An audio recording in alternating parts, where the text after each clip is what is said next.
Pero yun, balik mo kami dun sa moment na yun. Kumusta yung battle na yun for you? Ano yung nararamdaman mo nung nasa stage kayo? Pakiramdam nyo ba? Lalamunin nyo sila? Or parang binamask nyo ba yun? Para palagan sila? Kasi lakas na rin ni Abra and Apex dun. Ano yun? Peak yun ng mainstream fame nila Abra, Apex. Yun yung nag-tour pa sila lahat, diba?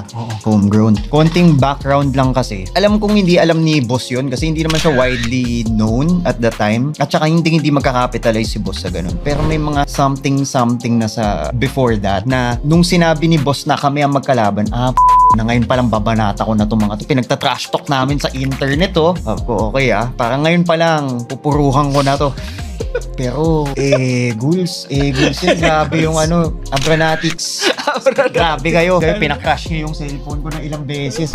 Napakatindi nun. Everyday, yung, again nga, kahit nung time na to, gumigimik pa ako, hindi naman ako masyadong social na tao Galit ako sa tao Pero araw-araw 99 plus yung notification ko. Tas lahat, kinalkal na yung buong pagkatao ko, yung kaluluwa ko. Lahat ng mura, yung iba Latin na Ganun, iba. Sa kahit anong platform, Facebook, sa Twitter, sa IG. Lupit na fanbase mo, Abra. Iba-iba. Listen up, yo.